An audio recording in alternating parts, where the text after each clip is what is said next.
Hey, what's up everyone? Welcome to CineMike. For this episode, I'm going to review Life.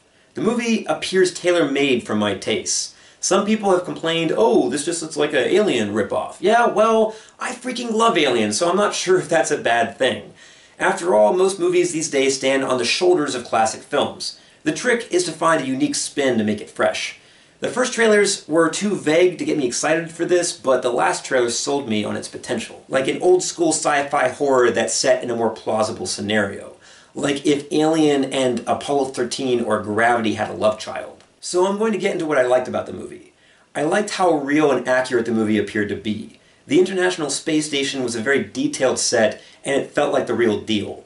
The movie sets up the environment well with having these long tracking shots, and I enjoyed the discovery of the organism that the crew would come to call Calvin. It again felt legit in how they handled the whole thing. And the cast did a good job. There's a couple of little character touches I liked, like how Jake Gyllenhaal's character sets the record for the most days someone spends in space.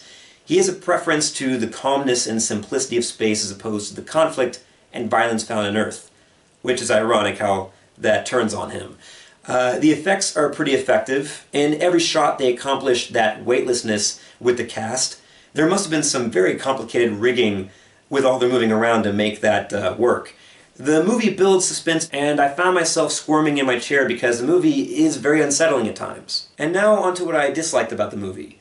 My hope for the movie was that it was going to find a way to stand out as something unique in the genre. In that way, I would say it disappointed me. I will say that there was one scene that surprised me closer to the beginning. It's a moment that the trailers mislead you on, and it plays out in a way that I didn't expect. However, aside from that, the movie plays out very predictably.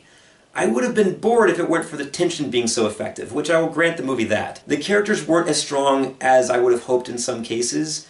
I just wanted the approach to be unique, like make it very character-driven, and have the narrative flow in some unexpected way. Like how Nolan told Batman Begins, in a kind of discontinuity way, which at the time was different for the superhero genre. Usually that genre is told in very specific, clear three-act structures. I just felt this movie needed a little bit of a breath of like an auteur filmmaker just bringing something new to it. Just give me something surprising, something that elevates the material and makes it resonate. Also, the creature never feels totally realized to me. Like, they keep saying how smart it is, but I don't totally understand why it is so smart, especially early on when it's mostly just nerves and muscle.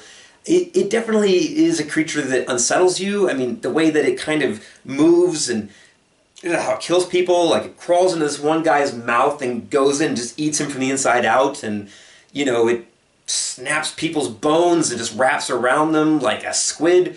So yeah, the creature is unsettling, but it didn't feel like a fully realized thing to me. So my final verdict on this one is that Life is a missed opportunity to breathe fresh air into a familiar genre. It gets the basics right, it's got a pretty good cast, the atmosphere works, the suspense is pretty good, but it never strives to be greater than the sum of its parts in my opinion. I suppose it works, but I think it could have done something more. So, on a scale of 1 to 10, 10 being the very best that this particular movie could be, I would rate it a 7 out of 10. And that's all I've got for you this time. Click like if you enjoyed the video, and please feel free to comment below. Tell me what you thought about the movie. Also, I welcome you to subscribe to the channel. So until next time, this is Mike, signing off.